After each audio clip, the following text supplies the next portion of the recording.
अस्सलाम वालेकुम स्टूडेंट्स जी।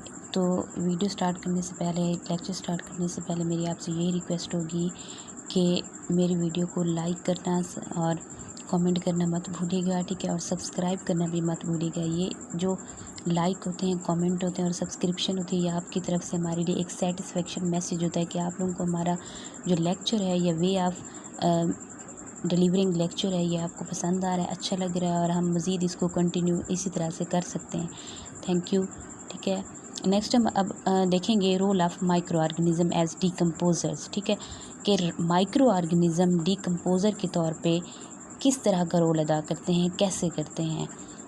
अब सबसे पहले हम क्या करेंगे कि डिकम्पोज़र्स को डिफ़ाइन करते हैं कि डिकम्पोज़र्स होते क्या हैं, ठीक है ना। हमने ये देखना है कि डिकम्पोज़र्स क्या होते हैं, फिर हम देखेंगे कि उनका रोल क्या होता है।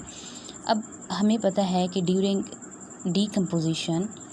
डिकम्पोजिशन के दौरान क्या होगा कि जो बैक्टीरिया होते हैं, ठीक है, और फंजाई, वो organic molecules of food and dead bodies into simple components, ठीक है। ड्यूरिंग डिकम्पोजिशन के दौरान बैक्टीरिया और फंजाई ऑर्गेनिक मॉलिक्यूल्स, जो खुराक के ऑर्गेनिक मॉलिक्यूल्स होते हैं, बड़े बड़े मॉलिक्यूल्स होते हैं, उसके अलावा जो डेड बॉडीज़ होती हैं उनको तोड़ते हैं और उन्हें सिंपल कंपोनेंट्स के अंदर तकसीम कर देते हैं, डिवाइड कर देते हैं, यानी कि सादा अज्जा के अंदर।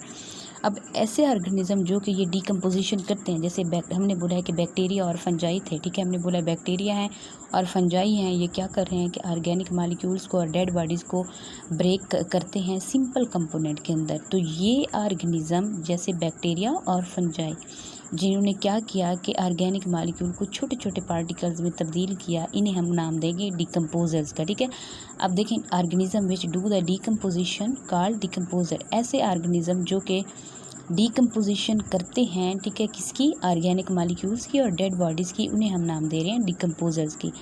अब रेट ऑफ डिकम्पोजिशन क्या है, अगर हम देखें कि रेट ऑफ डिकम्पोजिशन यानी कि डिकम्पोजिशन की जो शरह होगी, डिकम्पोजिशन की जो स्पीड होगी, वो इंक्रीज़ होगी with increase in temperature, oxygen and humidity, यानी कि टेम्परेचर अगर बढ़ता जाएगा तो डिकम्पोजिशन का रेट बढ़ता जाएगा।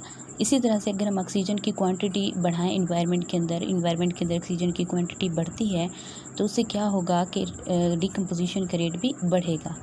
और एक और पॉइंट कि ह्यूमिडिटी, यानी कि ह्यूमिडिटी जितनी ज़्यादा इन्वायरमेंट के अंदर बढ़ती जाएगी, डिकम्पोजिशन का रेट भी बढ़ता जाएगा। उसके बाद हमारे पास है यूज़फुल इफ़ेक्ट्स ऑफ डिकम्पोजिशन की। डिकम्पोजिशन के इफ़ेक्ट्स यूज़फुल भी होते हैं, फ़ायदेमंद कौन से होते हैं, उसके अलावा हार्मफुल इफ़ेक्ट्स भी हैं, वो हम आगे देखेंगे, ठीक है, कि उसके हार्मफुल इफ़ेक्ट्स कौन से होते हैं।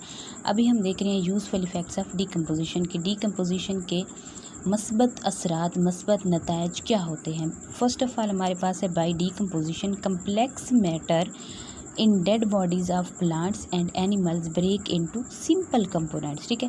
अब सबसे पहला जो इसका यूज़फुल इफ़ेक्ट है वो ये है कि डिकम्पोजिशन की मदद से या डिकम्पोजिशन की वजह से जो कम्प्लेक्स मैटर होते हैं, यानी कि बड़े बड़े लार्ज पार्टिकल्स होते हैं डेड बॉडीज़ के अंदर, ठीक है, चाहे प्लांट की डेड बॉडी है चाहे एनिमल की डेड बॉडी है।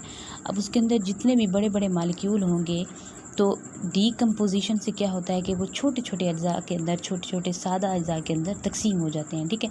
अब इससे क्या होगा कि जब वो सादा अज्जा में सिंपल कंपोनेंट के अंदर डिवाइड होंगे, तकसीम होंगे डिकम्पोजिशन की वजह से, तो इससे कार्बन डाइऑक्साइड और नाइट्रोजन गैस इन्वायरमेंट के अंदर रिलीज़ होते हैं, ठीक है ना। अब हमें पता है कि जो कार्बन डाइऑक्साइड गैस है और नाइट्रोजन गैस है, इन्हें प्रोड्यूसर यूज़ करेंगे, यानी कि प्लांट्स यूज़ कर देते हैं। अब हमें पता है कि प्लांट्स खुराक तैयार करने के लिए फ़ोटोसिंथेसिस का अमल करते हैं और फ़ोटोसिंथेसिस के अंदर कार्बन डाइऑक्साइड होगी तो फ़ोटोसिंथेसिस का प्रोसेस आगे प्रोसीड होता है। अगर कार्बन डाइऑक्साइड नहीं है तो विदाउट कार्बन डाइऑक्साइड फ़ोटोसिंथेसिस का अमल नहीं होता, फ़ोटोसिंथेसिस का अमल रुक जाता है, ठीक है ना। तो इसका ये हो गया एक फ़ायदा। अब एक और अगर हम देखें कि डिकम्पोज़र अगर एग्जिस्ट ना करते, हमारे माहौल के अंदर मौजूद ना होते, तो क्या होता कि जो बड़े मॉलिक्यूल थे, ठीक है, लार्ज पार्टिकल थे, कम्प्लेक्स मैटर थे, उनको तोड़ना हमारे लिए आसान नहीं था। अब जब हम क्या करते कि उनको ना तोड़ सकते, फॉर एग्ज़ाम्पल मैं आपको अगर कोई मिसाल दूँ कि जैसे कोई ऑर्गेनिज़म मरता है, कोई जानदार मर जाता है, ठीक है। अब वो जानदार हम क्या करते हैं कि उसे उठा के किसी वीरान जगह पे हम उसे फेंक आते हैं। आपने अगर कभी नोट किया हो कि उस जानदार को अगर हम कुछ दिनों के बाद देखें, ठीक है, आफ्टर फ्यू डेज़ हम जाके उस जगह को देखें कि वो जानदार आया कि वैसा पड़ा हुआ है जैसा हम फेंक के आए थे, या वो बिल्कुल गायब हो गया, आप लोग नोट करेंगे कि वो जानदार वहाँ से ख़त्म हो जाता है, ठीक है ना। यानी कि बस उसकी जो बोन्स होंगी वो पड़ी होंगी, उसका स्केलेटन पड़ा होगा, लेकिन जो मसल्स होंगे, ठीक है, दूसरी चीज़ें वो उसकी नहीं होती। क्या वजह क्या है? वजह ये है कि वहाँ पे जैसे हम कोई डेड ऑर्गेनिज़म फेंकते हैं किसी जगह पे, तो वहाँ पे जो माइक्रो ऑर्गेनिज़म होते हैं नीचे ज़मीन से वो निकलते हैं, मट्टी से निकलते हैं, बैक्टीरिया और फंजाई।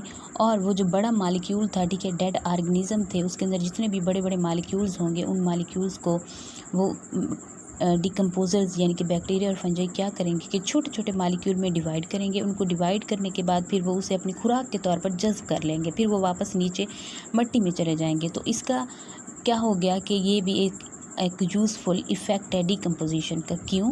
क्योंकि अगर बैक्टीरिया और फंजाई ना होते, डिकम्पोज़र हमारे इन्वायरमेंट के अंदर ना होते, तो ज़ाहिर सी बात है जो डेड ऑर्गेनिज़म थे वो वैसे के वैसे पड़े रहते हमारे माहौल के अंदर। हम उन्हें जहाँ भी फेंकते या जो भी चीज़ें थी, हम डेड जो भी मतलब ऑर्गेनिज़म है, डेड मैटर्स हैं, हम उन्हें जहाँ भी फेंकते वो वैसे के वैसे पड़े रहते।